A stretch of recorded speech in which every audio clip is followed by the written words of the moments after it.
Hey everyone, in this lecture we're going to cover the judiciary, right? इसमें क्या देखना है हमें? We'll talk about the Supreme Court, then High Court, then District Courts and लोक अदालत. ये जो हमारे ये दो कोर्ट्स हैं ना, डिस्ट्रिक्ट कोर्ट एंड लोक अदालत, this will come on the subordinate court. तो स्ट्रक्चर क्या है?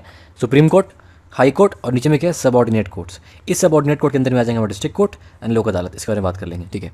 40 मिनट नहीं लगेगा, 30 मिनट में ही निपटा देंगे इसको. सो प्लीज़ अंडरस्टैंड दिस कि क्या हो रहा है यहाँ पे. जुडिशरी है, हमें पता है कि 3 ऑर्गन है हमारे पास. एक है हमारा लेजिस्लेचर जो लॉ बनाएगा, एक एग्जीक्यूटिव है जो फंक्शन करेंगे, प्राइम मिनिस्टर हमारे प्रेसिडेंट हो जाएंगे उसमें, एंड एक हो जाएगी हमारी जुडिशरी. हमने एग्जीक्यूटिव में बात कर ली है, yes we talked about this already कि council of minister, president, prime minister के बारे में बात कर ली हमने. लेजिस्लेचर मतलब पार्लियामेंट का बात हम लोग करेंगे इसके बाद वाले लेक्चर में. अभी बात कर रहे हैं जुडिशरी के बारे में. Okay sorry.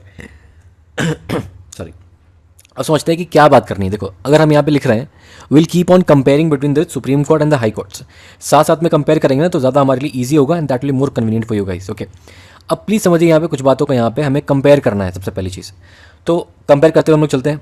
अपॉइंटमेंट होता है कोलिजियम सिस्टम से, वो कोलिजियम सिस्टम के बारे में बात कर लेंगे. दोनों के अपॉइंटमेंट का प्रोसीजर सेम है, दोनों के रिमूवल का प्रोसेस भी सेम, मतलब कि सुप्रीम कोर्ट के जज एंड हाई कोर्ट के जज का दोनों को अपॉइंट सेम तरीके से किया जाएगा एंड दोनों को रिमूव भी सेम तरीके से किया जाएगा. ठीक है, so that is the appointment procedure. ठीक है, ऑल राइट. अब चलिए बात करते हैं यहाँ पे. एक सेकंड रुक जाओ. हाँ चलो, तो यहाँ से स्टार्ट करते हैं हम लोग. मैं अगर आपसे बोलता हूँ कि लेट से कि किसी को बनना है सुप्रीम कोर्ट हाई कोर्ट का जज, क्वालिफिकेशन क्या होनी चाहिए? तो सबसे पहली बात होगी हमारे पास, इधर लिख लो सुप्रीम कोर्ट, यहाँ हो जाएगा हमारा, एक सेकंड क्या हो रहा है यार, यहाँ हो गया हमारा supreme court and this is our basically high court.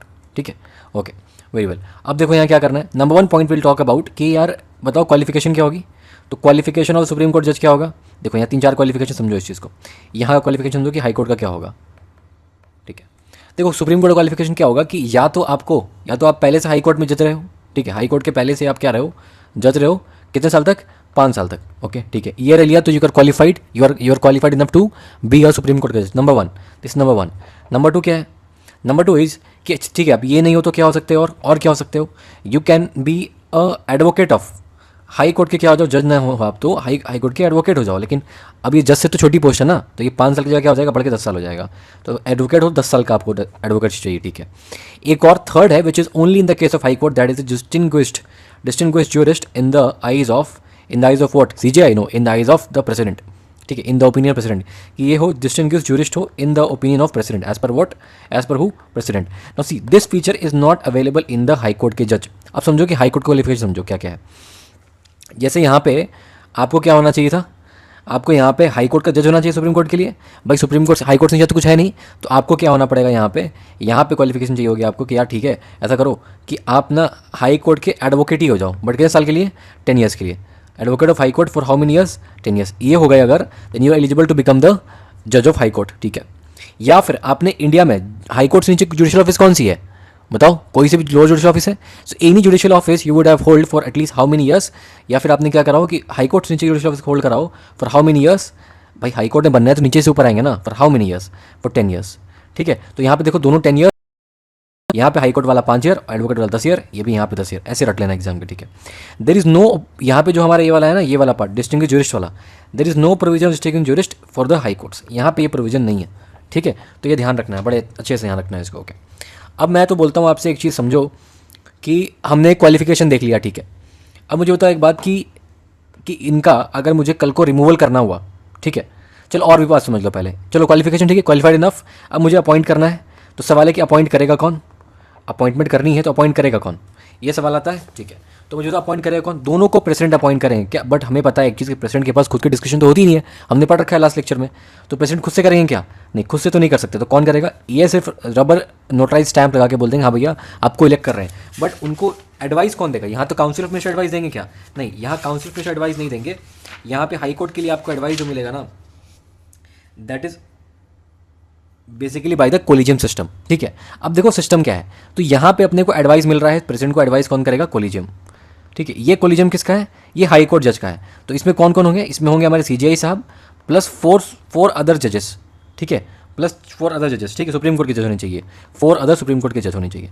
और यहाँ पे हाई कोर्ट के केस में कौन यहाँ रिकमेंड करेगा? यहाँ किसकी होगी? यहाँ रिकमेंडेशन होगी हमारे पास. यहाँ रिकमेंडेशन किसकी होगी? यहाँ पर भी कोलिजियम ही रिकमेंड करेगा, बट इसका कोलिजियम अलग बना है. कोलिजियम क्या है? ग्रुप है जुडिशरी का, जो कि बोलेंगे भाई इनको इलेक्ट करो. ठीक है, तो ये हमारा हो गया कोलिजियम सिस्टम. इसमें कौन आएगा? इसमें होंगे आपके सीजीआई तो होंगे ही, प्लस 2 सुप्रीम कोर्ट जज, नॉट 4, 2 सुप्रीम कोर्ट जज, ये ध्यान रखना है, वेरी इंपॉर्टेंट, यहाँ से एग्जाम में सवाल फंसता है, ठीक है। यहाँ 2 सुप्रीम कोर्ट जज, यहाँ पे 4 सुप्रीम कोर्ट जज, यहाँ पे 4 है, ठीक है, ये 4 ध्यान रखना। ओके, यहाँ तक देख लिया। ओके, अब मैं बोलता हूँ कि टेल मी वन थिंग, कि दोनों का ओथ कौन लेंगे, मतलब अपॉइंट कर लिया, चलो ठीक है, क्वालिफाइड है, अपॉइंट भी कर लिया, अब ओथ लेना है, तो ओथ किसको देंगे, तो हमारे जो CGI हैं वो प्रेसिडेंट साहब को वोट देंगे, ठीक है। और यहाँ पे हमारे जो chief justice of high court हैं, ये किसको देंगे, ये देंगे गवर्नर साहब को वोट देंगे, ठीक है, ओथ देंगे इनको, ठीक है। We are talking about the oath, ठीक है। अब आ जाते हैं नेक्स्ट पेज पे, क्या करना है, सेम चीज़ और पढ़ लो। अगर मैं बोलता हूँ कि ठीक है सब कोई दिक्कत है नहीं इसमें, अब इफ़ आई टेल यू कि जब तक वो सैलरी में है, जब तक वो उनका टेन्योर चल रहा है, then what is the salary, salary कहाँ से होगी, कहाँ सैलरी आएगी, कुछ तो सोर्स होगा सैलरी का, कहाँ से आएगा सैलरी। तो इफ़ यू टॉक अबाउट कि सैलरी कहाँ से आएगी, हाई सुप्रीम कोर्ट के लिए, ये सुप्रीम कोर्ट लिख लो यार ऊपर, ठीक है, ये आपका हाई कोर्ट हो गया। तो सुप्रीम कोर्ट सैलरी कहाँ से आएगी, सुप्रीम कोर्ट के जज की सैलरी आएगी आपके कंसोलिडेटेड फंड ऑफ इंडिया से आएगी, वेयर एज जो हाई कोर्ट जज है उनकी सैलरी जो आएगी वो आएगी आपके कंसोलिडेटेड फंड ऑफ स्टेट से आएगी। अब सैलरी की बात करी तो मान लो रिटायरमेंट होगी तो पेंशन की जरूरत पड़ेगी, तो where would the pension of the supreme court के जज विल कम, इनके जज की पेंशन जो होगी, ठीक है, that will come from the consolidated fund of India, and to your surprise the high court के जज की भी पेंशन जो है ना that will come from the CFI। अब द क्वेश्चन इज वाई, क्योंकि देखो यहाँ पे जो एज है ना, यहाँ रिटायरमेंट की एज अगर हम देख लें, यहाँ पे एक चीज़ और देख लो कि मैं रिटायरमेंट की एज अगर बोलता हूँ तो मेरे पास सुप्रीम कोर्ट के जज के लिए 65 ईयर्स है, और वही चीज़ अगर हाई कोर्ट के जज के लिए देखोगे तो यहाँ पे जो एज है ना दैट एज इज 62 ईयर्स। तो मोस्ट लाइकली क्या होता है कि हाई कोर्ट के जज अगर यहाँ मान लो 5 से ज़्यादा एक्सपीरियंस है तो मोस्टली वो सुप्रीम कोर्ट के जज बन सकते हैं ना, दैट इज़ वाई सेंटर की रिस्पॉन्सिबिलिटी हो जाती है। तो इनका जो पेंशन है, इन दोनों का पेंशन जो है ना CFI पे चार्ज होगा, मतलब कंसोलिडेटेड फंड ऑफ इंडिया पे चार्ज होगा, और सुप्रीम कोर्ट की सैलरी तो यहाँ पे चार्ज हो रही है, ठीक है, ये हो गया यहाँ पे। ओके, यहाँ तक हो गया। अब मुझे बताओ कि क्या इनकी सैलरी रिड्यूस की जा सकती है, yes, only during the time of financial emergency, ठीक है। तो एग्जाम में बोल दिया कि their salary can never be reduced, no they can be reduce but only during time of financial emergency, ठीक है, ये हो गया यहाँ तक। चलो ओके, अब मैं बोलता हूँ कि लेट अस से कि मुझे रिमूव करना है, ठीक है, आई हैव टू रिमूव, तो we have to remove the supreme court जज और we have to remove the high court जज। दोनों का रिमूवल प्रोसेस क्या है ना, सेम है। तो जो रिमूवल प्रोसेस में सुप्रीम कोर्ट के जज का होगा वो सेम हमारे हाई कोर्ट जज का भी होगा, मतलब कि क्या है, सेम एज सुप्रीम कोर्ट के जज, ठीक है। प्रोसीजर जो है वो हमारा क्या है, प्रोसीजर सेम है बेसिकली। Okay, very well. अब प्रोसीजर है क्या, इसको समझो। सबसे पहले क्या होता है कि व्हाट हैपेंस इज दैट कि अगर किसी भी सुप्रीम कोर्ट के जज या हाई कोर्ट के जज के लिए आपको उनको रिमूव करना है, then you have to do some sort of impeachment. It's not very easy, it's very tough, ठीक है। तो क्या करना पड़ता है आपको, so you have to do something. सबसे पहले क्या होगा कि आपको अगर लोकसभा में वो चीज़ पास हो रही है तो उसके लिए आपको 100 मेंबर चाहिए लोकसभा में। अगर वो राज्यसभा में पास हो रहा है, राज्यसभा में प्रपोजल दिया जा रहा है, तो that is your at least 50 members should propose, go to the speaker and till कि यार इस जज को निकालना है हमें, तो 50 member of the Rajya Sabha should go, at least इतने लोग तो होनी चाहिए। अब they should go to the presiding officer. अगर राज्यसभा में है तो प्रिसाइडिंग ऑफिसर कौन होंगे, ऑफिस हमारे राज्यसभा के चेयरमैन होंगे, और वो अगर लोकसभा में है तो कौन होंगे हमारे, वो हमारे होंगे स्पीकर साहब, ठीक है। सो he can either B speaker, ठीक है, और either he can be the chairman of Rajya Sabha, ठीक है। अब it is dependent upon the presiding officer to accept और रिजेक्ट। तो मतलब कि ये एक्सेप्ट भी कर सकते हैं, ये जो प्रिसाइडिंग ऑफिसर है ही कैन एक्सेप्ट ऑल्सो और ही कैन रिजेक्ट ऑल्सो। इनके पास दोनों ऑप्शन। एग्जाम में क्वेश्चन आ गया कि यहाँ पे ये एक्सेप्ट रिजेक्ट नहीं कर सकते, नहीं, ये एक्सेप्ट भी कर सकते हैं और रिजेक्ट भी कर सकते हैं, ठीक है। अब रिजेक्ट किया तो बात तो यही खत्म हो गई, इसके बाद तो काम आगे बढ़ा ही नहीं। लेकिन एक्सेप्ट कर लिया तो आगे प्रोसीजर बढ़ेगा और वोटिंग होगी। तो ये सिर्फ प्रपोजल है कि देखो ऐसा कुछ करना चाहते हैं, अगर स्पीकर एक्सेप्ट कर लेंगे तो बात आगे बढ़ेगी। अब सवाल है कि क्या वोटिंग जो है it can only happen in Lok Sabha और only in Rajya Sabha, in both the houses, ठीक है। दोनों में वोटिंग करानी पड़ेगी आपको। तो क्या वोटिंग है, देखो वोटिंग क्या होगी और कैसे होगी, समझो यहाँ पे, ये बहुत इंपॉर्टेंट है। तो अब क्या करोगे, आपको दोनों हाउस में वोट कराने पड़ेगा, ठीक है। तो इसके लिए बेसिकली क्या है कि आपको ना एक कमेटी बैठाई जाती है, ठीक है। तो जैसे ही आपने यहाँ पे एक्सेप्ट किया इन्होंने, तो ये क्या करेंगे, कमेटी फॉर्म करेंगे, ठीक है। और ये कमेटी को कहाँ, कॉन्स्टिट्यूशन दिया हुआ है क्या कमेटी बनाने के लिए, नहीं, कॉन्स्टिट्यूशन में नहीं दिया हुआ है कि कमेटी बनाई जाए। तो ये दिया हुआ कहाँ पे, तो पार्लियामेंट ने एक एक्ट पास करा, उसको कहा जजेस इंक्वायरी एक्ट, ठीक है। तो ये जजेस इंक्वायरी एक्ट में बेसिकली दिया हुआ है कि एक कमेटी बनाई जाएगी। अब वेरी इंपॉर्टेंट थिंग यहाँ पे एक चीज़ नोटिस करो आप, ये हमारे मेंस के आंसर में भी काम आता है कि जजेस इंक्वायरी एक्ट में जो दी हुई है, ठीक है, क्या दिया हुआ कि कमेटी बनाई जाएगी इंक्वायरी करने के लिए, ठीक है। इंक्वायरी करने की कमेटी बनाई जाएगी। अब ये इंक्वायरी कमेटी अगर बोलती है कि उनकी ये गिल्टी है, या फिर एक ही ग्राउंड दिया हुआ रिमूवल का, सुप्रीम कोर्ट हाई कोर्ट के जज का क्या है, proved misbehaviour and incapacity, but who will prove this committee will prove this. तो ये इनका ग्राउंड क्या है, ग्राउंड ऑफ रिमूवल क्या है, ये ग्राउंड ऑफ रिमूवल क्या है, दिस इज द कि अगर प्रूव हो गया, क्या प्रूव हुआ, प्रूव्ड मिसबिहेवियर, ठीक है, और इनकेपेसिटी कि यार he is not capable enough to hold the office of the high court जज, ठीक है। तो इनको क्या करो, अब यहाँ पे क्या होगा, ये प्रूव कर दिया, अभी भी रिमुलेट नहीं होंगे, अभी भी ऐसा नहीं कि रिमूव कर दोगे। अब what you do, you pass the majority, you pass the voting अब कराओगे लोकसभा राज्यसभा बोथ में। अब द क्वेश्चन इज कि what kind of voting you want, simple majority, special majority, या स्पेशल मेजोरिटी विद स्टेट का approval, what kind of majority you want. Then you would want special majority, that is the 2/3 of present and voting, ठीक है। वो तो हमने देखा था कि 2/3 of total membership, that is only in the case of president of India. यहाँ high court supreme court के जज में यू विल सी की 2/3 of the present and voting, ठीक है। इतनी चीज़ अगर देख ली तो हमारा काम हो गया।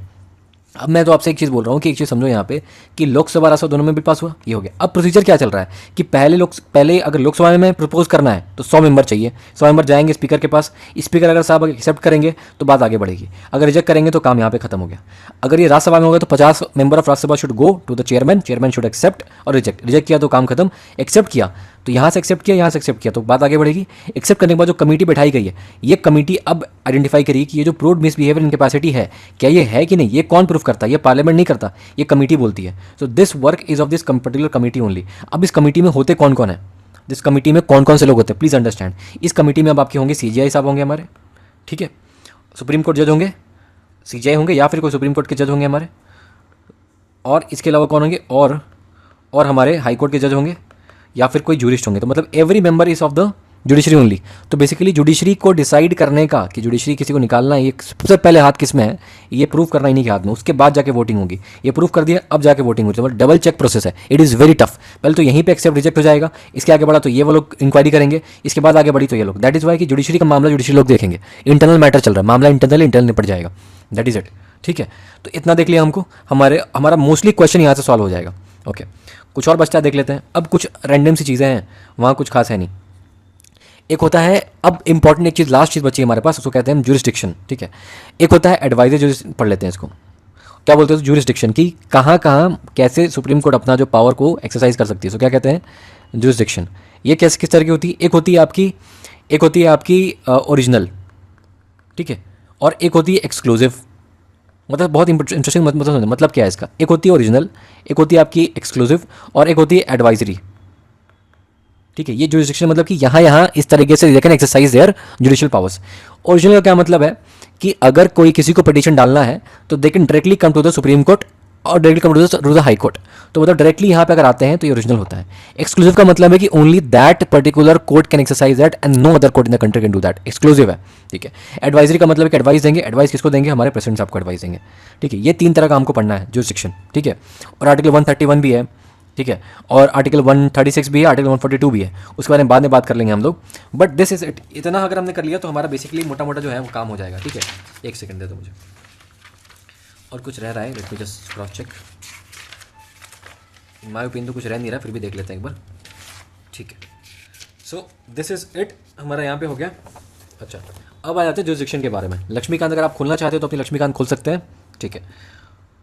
तो ओरिजिनल और एक्सक्लूसिव कहाँ कहाँ है, मैं तो बोल रहा हूँ कि सुप्रीम कोर्ट के बारे में अगर हम बात करते हैं तो सुप्रीम कोर्ट के बारे में बोलेंगे कि अगर इसका ओरिजिनल भी है और एक्सक्लूसिव भी है, ये कहाँ किस किस मैटर में होगा।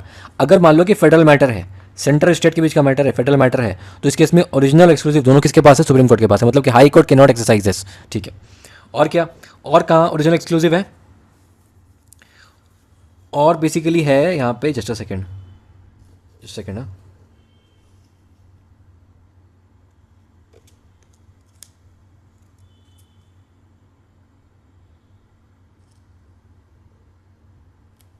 just a second guys।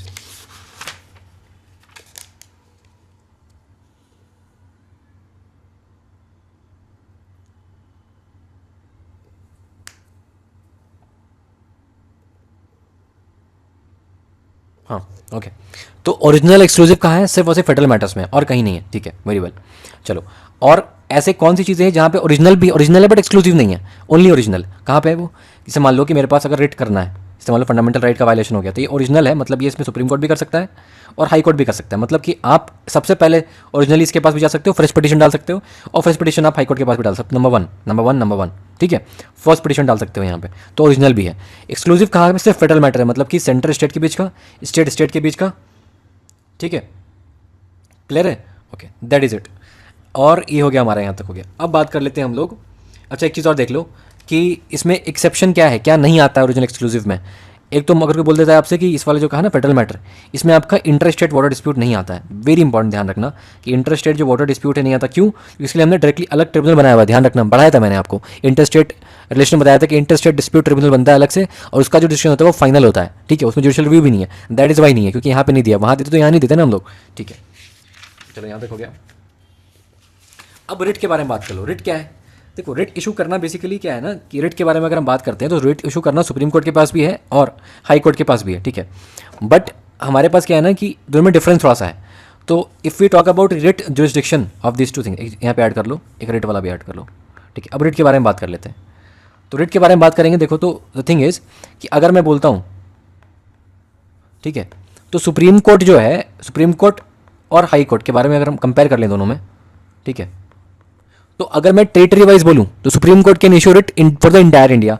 तो टेरिटोरियल अगर मैं रूट जुडिशन के बारे में बात करूँ, टेरिटोरियल के बारे में बात करूँ, तो ये सुप्रीम कोर्ट का ज़्यादा है, सुप्रीम कोर्ट का ज़्यादा है। और ये क्या है? ये हाई कोर्ट का, टेरिटोरियल वाला हाई कोर्ट का क्या है? कम है। ओके, अगर मैं इन जनरल सब्जेक्ट के बारे में बात करता हूँ कि किस किस चीज़ के ऊपर supreme court high court writ issue कर सकता है, तो वो हाई कोर्ट का ज़्यादा है, कि हाई कोर्ट ज़्यादा सब्जेक्ट के लिए रिट इशू कर सकता है। ठीक है, इतनी चीज़ें में ध्यान रख लेंगे तो हमारा काम हो जाएगा। ठीक है, ओके। वो पढ़ा है ना हेबियस कॉर्पस, फंडामेंटल राइट में पढ़ेंगे हम लोग, हेबियस कॉर्पस क्या होता है, फिर हमारा वो क्या बोलते हैं, वो सारी चीज़ क्या होती है, कोवरेंटो क्या होता है, सर्टियोरी क्या होता है, मैंडेमस क्या होता है। ठीक है, वो बात कर लेंगे। ठीक है,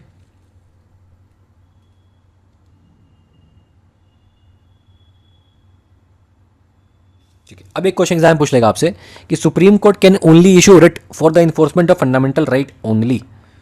ये स्टेटमेंट राइट है या गलत है? ओनली देखे काटना देना सही स्टेटमेंट है। सुप्रीम कोर्ट रिट सिर्फ फंडामेंटल राइट के लिए इशू कर सकता है अंडर आर्टिकल 32। ठीक है, और high court can issue writ for other matters also. तो हाई कोर्ट का इसलिए बोला मैंने ना कि सब्जेक्ट वाइज पावर इसका ज़्यादा है। ठीक है, ओके, यहाँ तक हो गया। अब एडवाइजरी के बारे में देख लो। जो एडवाइजरी मतलब है कि supreme court will give advice to the president, और जो भी एडवाइस देंगे, this advice will be binding और not, this advice will not be binding. ठीक है, बस बाइंडिंग नहीं होगी किसी भी केस में। ठीक है, एक होता है अपीलेट जुडिशन, कि अपील मान लो कि किसी कोर्ट में आपने डाला है, अपील डाल दिया सुप्रीम कोर्ट में, तो वो सुप्रीम कोर्ट के पास एक अपीलेट भी होता है। ठीक है, एडवाइजर देख लिया हमने, ठीक है, अपीलेट देख ही लिया। एक होता है special leave petition. Special leave petition क्या होता है? एक स्पेशल पावर सुप्रीम कोर्ट की कि वो किसी भी सब्जेक्ट के ऊपर लॉ बना सकते, कि एजुडिकेट कर सकता है खुद से आके लेके। ठीक है, तो दैट गिव सुप्रीम कोर्ट तो बहुत ज़्यादा पावर दे देता है उसको। ओके, दो एक्सेप्शन है इसका कि कोर्ट मार्शल और मिलिट्री वाले केस में नहीं देंगे। ठीक है, इतना समझ लेंगे बस, ये सब होता है इंपॉर्टेंट। एक होता है कॉन्स्टिट्यूशनल बेंच। क्या पता है हमको? ये बात पढ़ाना पड़ेगा क्या? कॉन्स्टिट्यूशनल बेंच क्या होता है? देखो, एक बेंच जिसमें कि 5 से ज़्यादा मेंबर हैं, सुप्रीम कोर्ट के जजेस हैं, तो उसको बोलते हैं कॉन्स्टिट्यूशनल बेंच। ठीक है, it will only here about the constitutional matters. Supreme court के जज होनी चाहिए यहाँ पे। ठीक है, एग्जाम्पल ले लो, हमारा केशवानंद भारती के सबसे बड़ा बेंच था हमारा। ठीक है, 13 जजेस का बेंच था, 13 जज बैठे थे यहाँ पे। एक और हुआ था हमारा पुट्टा स्वामी जजमेंट, उसमें क्या होता, राइट टू प्राइवेसी आई थी, उसमें कितने जज थे? 9 जजेस थे उसमें। ठीक है, so it was an important judgement. Yes, किसके बारे में था? Right to privacy. कितने जज थे इसमें? 9 जजेस थे। ठीक है, राइट टू प्राइवेसी था इसमें। चलो, हो गया यहाँ तक। एक होता है जुडिशियल रिव्यू। समझते हो? मतलब कि जुडिशरी रिव्यू कर सकती है किसी भी एग्जीक्यूटिव या लेजिस्लेचर के एक्शन को, and they can stuck down it on the violation of the constitution, या फिर सोचती है कि किस किस ग्राउंड पर वायलेट कर सकती है। मतलब मान लो कि जुडिशरी कोई एक्शन है, या फिर कोई एग्जीक्यूटिव का एक्शन है, supreme court can exercise judicial review on that. ठीक है, ओके, दैट इज इट। चलो, यहाँ तक हो गया हमारा। अब मैं बोलता हूँ एक चीज़, बात समझो कि एक आया था हमारा 9 शेड्यूल। समझते हो इस बात को? इसने क्या बोला था कि जो 9 शेड्यूल में जो भी एक्ट को प्लेस कर दोगे, which will be immune to judicial review.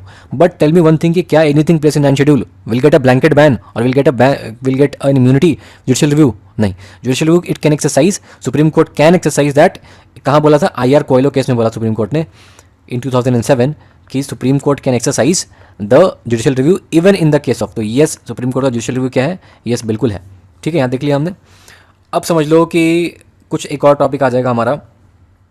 कुछ बचता है क्या? लेट मी सी। हो गया हमारा, ये सब हो गया। 131 सुप्रीम कोर्ट का देख ही लिया हमने। ठीक है, ओके, रिमूवल देख लिया, सब कुछ देख लिया हमने। ठीक है, अपॉइंटमेंट देख ही लिया है। तो सुप्रीम कोर्ट हाई कोर्ट जज हमारा हो गया यहाँ पे।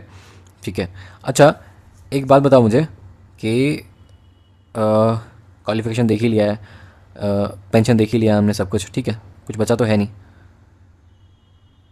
ठीक है, ठीक है, चलो हो गया, काम खत्म हमारा। अब कुछ बात और कर लो यहाँ पे, last cheese, contempt of court.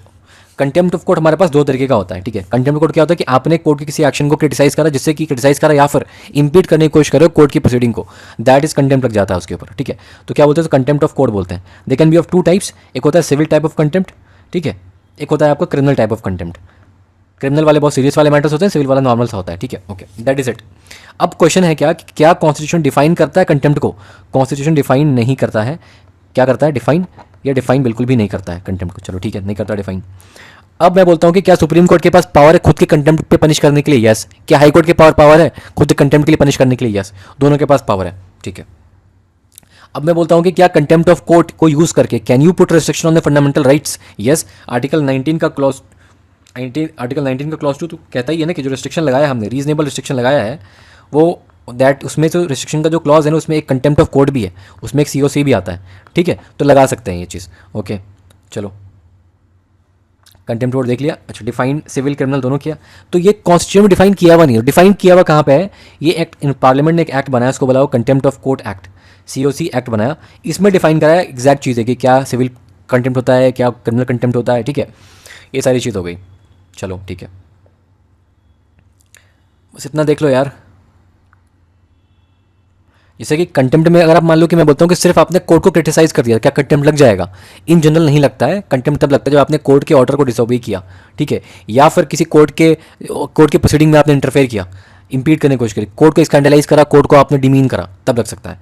Normal constructive criticism कर सकते हैं आप, ठीक है, ओके। अभी जैसे कि हुआ था ना, वो लीव ले रहे थे वो लोग, लीव वेकेशन स्टार्ट हुआ है, तो जो हमारे एक वहाँ वो है सचिन सान्याल, क्या नाम है उनका, सान्याल था कोई तो सान्याल है हमारे, ठीक है, पहले इकोनॉमिक एडवाइजर थे। तो ही सेड कि लीव इतना लंबा कुछ क्रिटिसिज्म किया था उन्होंने, तो कंस्ट्रक्टिव था, तो कोई कंटेम्प्ट लगा नहीं उनके ऊपर, ठीक है, ओके।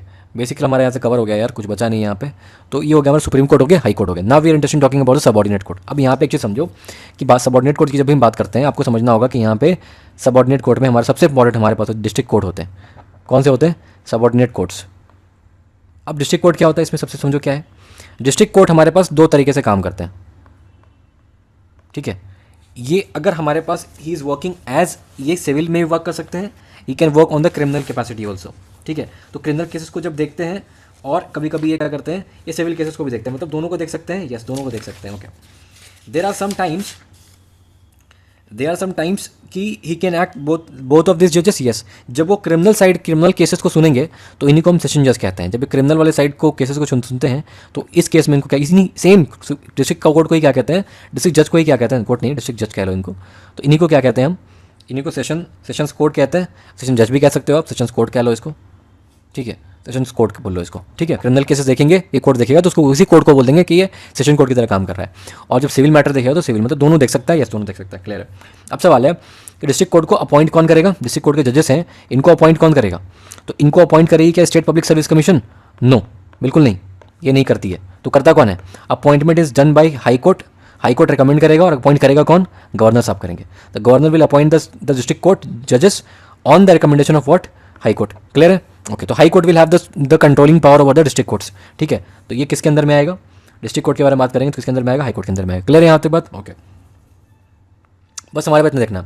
अब मान लो कि इसके नीचे जो कोर्ट्स हैं ना, इसके नीचे जो कोर्ट्स हैं और इनके जो मेंबर्स हैं, they will be elected by the state government by the recommendation of state public service commission, ठीक है। इतनी समझ ली बात हमने, हमारा काम हो गया। Now we are talking about the last leg, that is NALSA. NALSA इस साल न्यूज़ में है, इंपॉर्टेंट है, समझ लो। नालसा क्या होता है? National legal service authority act. मतलब लीगल सर्विस अथॉरिटी, मतलब आपको क्या देना है? मुद्दा क्या है? मुद्दा इज अ लीगल सर्विस। अब लीगल सर्विस क्यों देना है? एक्ट बनाया है, मतलब कि ये एक्ट बनाया है, राइट, पार्लियामेंट ने पास करा होगा। क्या पार्लियामेंट खुद से पास करती है? डीपीएसपी को गाइड करता है, यस। तो लीगल सर्विस देना क्यों है? कहीं दिया हुआ है क्या? यस, डीपीएसपी में आर्टिकल 39A कहता है कि आपको हर किसी को क्या मिलना चाहिए? फ्री लीगल एड मिलनी चाहिए। कि भाई एक तो बात है कि लीगल जस्टिस मिले, लीगल एड फ्री मिलनी चाहिए टू टू पुअर। मेरे को आपको मिलेगी, अगर हम लोग अफोर्ड हम लोग को मिलेगी, आप लॉयर अफोर्ड कर सकते हो, आपको नहीं मिलेगी। तो अगर आप पुअर हो या फिर वीकर सेक्शन हो तो आपको क्या मिलेगी? ये चीज़ मिलनी चाहिए, ठीक है, मिलनी चाहिए, बहुत बढ़िया। तो इसीलिए हमने क्या करा, पार्लियामेंट ने इससे मोटिवेट होकर नालसा एक्ट को पास करा, और नालसा एक्ट को पास करके एक बॉडी बनाई, उसको कहा गया national legal service authority, legal service authority, NALSA. अब नालसा में दो चीज़ें ध्यान रखना एग्जाम के लिए। इसमें होता है एक पैटर्न इन चीफ। क्या होता है? पैटर्न इन चीफ, और एक होते हैं चेयरमैन। पैटर्न इन चीफ हमारे जो चीफ जस्टिस ऑफ इंडिया है, he is the pattern in chief. और बाकी दूसरे जो जजेस हैं, जो हाई कोर्ट के, सुप्रीम कोर्ट के जज हैं, हमारे सुप्रीम कोर्ट के जज हैं, he is the he is the chairperson of the NALSA. इतनी बात क्लियर है? ओके। अब सवाल है कि ये तो हमारा हो गया, इसके लिए हर हाई कोर्ट में एक लीगल सर्विस अथॉरिटी बनाई जाती है, हाई कोर्ट के अंदर में कमीशन बनाया जाता है, ठीक है, हाई कोर्ट के अंदर में लीगल सर्विस कमीशन बनाया जाता है। तो बड़ी बात हो गई, छोटी सी बात हो गई। इसके बेसिकल फंडा इसका ये है कि अपने को लीगल सर्विस देना है to those who can afford, who can not afford, why to do this, to grant the legal justice. हमको जस्टिस देना है ना यार, जस्टिस को सबको जस्टिस मिले, justice should be accessible to everyone, that's why we are trying to give it to those people who are not, who can not afford the justice, ठीक है। तो ये हो गया हमारा। इसके लिए हमने एक और चीज़ बनाई, आगे लोक अदालत। तो जब भी लोक अदालत की बात आएगी समझना आपको एक बात ऑटोमेटिकली, लोक अदालत को जो पावर मिलती है वो पावर कहाँ से मिलती है? It has the power from the NALSA act only, ठीक है, नालसा एक्ट पावर देता है। अब मुझे एक बात बताओ कि नालसा एक्ट पावर देता है तो मैं बोल सकता हूँ कि ये स्टैट्यूटरी बॉडी है लोक अदालत। जब इसको पावर स्टैट्यूटरी बॉडी से मिला है, स्टैट्यूटरी एक्ट से मिला है, तो स्टैट्यूटरी बॉडी है, yes it is a statutory body. तो एग्जाम में क्वेश्चन आ जाएगा क्या लोक अदालत स्टैट्यूटरी बॉडी है? Yes it has a statutory status, ठीक है। अब मेरे से बात बताओ आप कि लोक अदालत मेरे को कंस्टिट्यूट करना है तो क्या हमेशा रहता है? लोक अदालत को कंस्टिट्यूट किया जाता है। तो ये नालसा के जो मेंबर्स हैं ना, दे कैन कॉन्स्टिट्यूट द लोक अदालत, ठीक है। अब दे कैन कॉन्स्टिट्यूट लोक अदालत, ठीक है। जब लोक अदालत को कॉन्स्टिट्यूट कर दिया तो what are the powers of Lok Adalat, ये समझो। लोक अदालत में कुछ बात समझो कि पहला फीचर यहाँ का देख लो आप कि यहाँ पे आपको फ्रेश केसेस ही लेकर जाने हैं। मतलब कि यहाँ पे प्री लिटिगेशन स्टेज में काम होता है। क्या मतलब कि मान लो किसी और कोर्ट में केस चल रहा है तो यहाँ लेकर नहीं आ सकते हो, आपको फ्रेश लेकर जाना है, ठीक है। तो प्री लिटिगेशन स्टेज में मतलब लिटिगेशन के पहले, उसके पहले वाले स्टेज में आपको केस लेकर जाना है, ठीक है। अब मान लो इसने जो अवार्ड दिया, अवार्ड मतलब कि जो भी इसने क्या करा, जजमेंट दी, ये अवार्ड जो होगा वो फाइनल होगा एंड ये अवार्ड जो होगा बाइंडिंग होगा, इसमें कोई भी रीअपील नहीं होगी। इस पर्टिकुलर जजमेंट का को लेके आप किसी भी कोर्ट में आप नहीं जा सकते हो। व्हाट यू कैन डू कि इसी मुद्दे को लेके आप फ्रेश पिटीशन फाइल कर दो सुप्रीम कोर्ट में, हाई कोर्ट में या फिर डिस्ट्रिक्ट कोर्ट में, कहीं भी कर दो। बट जस्ट बिकॉज आप ये जाके नहीं बोल सकते कि यार मेरे को ना लोक अदालत ने ये डिग्री दिया है, ये अवार्ड करा है and I want to have judicial review over that, ये नहीं बोल सकते आप, ठीक है, ठीक है। इसका मुद्दा क्या है? अच्छा बताओ, ये क्या कन्वेंशनल तरीके से इसमें कोई भी विक्टर नहीं होता, कोई भी लूजर, मतलब कि जनरल जजमेंट होती है तो बोलते हैं ना कि एक साइड दो पार्टी है, ठीक है। अब दो पार्टी अगर आके यहाँ पे लड़ती है तो एक विक्टर होगा, एक लूजर होगा। यहाँ पे ऐसा कुछ है नहीं, यहाँ बेसिकली क्या होता है, मीडिएशन होता है कि भाई सुलह कर लो, मीडिएशन होता है यहाँ पे, ठीक है। So basically that is why it is an alternate dispute resolution mechanism, ठीक है, कि कोर्ट के पेंडेंसी को कम करेगा। हमारे मेंस का टॉपिक है ऑल्टरनेट डिस्प्यूट रेजोल्यूशन मैकेनिज्म, ये हमारे सिलेबस में भी दिया हुआ है, ठीक है। तो ये हो गया हमारा, ठीक है, ओके। अब सवाल है यहाँ पे कि क्या मुझे और आपको, ठीक है, क्या मुझे आपको मिलेगा इसमें? अच्छा, इसमें क्या इसके पास सिविल पावर होगी, सिविल कोर्ट की पावर होगी यार, ऑब्वियसली सिविल कोर्ट की पावर होगी ना यार, ठीक है। ये हो गया हमारे पास, ठीक है, यहाँ तक। अब मुझे एक चीज़ मेरे को मिल नहीं लक्ष्मीकांत ने, मुझे ध्यान भी है, हाँ ठीक है, मिल गया। ये बात है मुझे कि क्या ये क्रिमिनल केसेस देख सकता है? नहीं, it can only look after the civil cases only. मतलब कि सिविल केस देख पाएगा एंड क्रिमिनल केस नहीं देख पाएगा। मतलब मैं बोलता हूँ अगर क्रिमिनल केस के बारे में बात करता हूँ तो क्रिमिनल केस देख पाएगा क्या? क्रिमिनल केसेस नहीं देख पाएगा। इतनी बात समझ में आती है? ओके, बस इतना देख लिया, हमारा काम यहाँ पे नालसा को लेकर ओवर हो गया और हमारा सब कुछ खत्म हुआ। यहाँ जुडिशरी हमारी यहाँ पे कंप्लीट होती है। एक चीज़ और है, उसको फैमिली कोर्ट और ग्राम न्यायालय बोलते हैं, बट इस साल न्यूज़ में नहीं है तो उतना ध्यान नहीं लगाते अभी हम लोग। जल्दी में कर कंप्लीट करें, जल्दी में तो नहीं किया यार, बट फिर भी थोड़ा टाइम को सेव करते हैं। बाद में फिर कभी न्यूज़ में आया, कभी आया तो आई कवर द ग्राम न्यायालय एंड योर फैमिली कोर्ट्स, ठीक है। इस अभी के लिए इंपॉर्टेंट नहीं है उतना, ओके। सो अगर देख पाते हो, देख सकते हो तो देख लो, पढ़ाए तो देख लो, बट इतना भी कर लोगे तो आपके लिए काम सफिशिएंट है, ठीक है। जुडिशरी हमारी यहाँ पे ओवर होती है। In the next lecture will talk about our parliament, that is your legislature, okay, and then fundamental right, then polity is over, okay. So I wish you all the best, keep studying, keep listening, bye bye, Godspeed.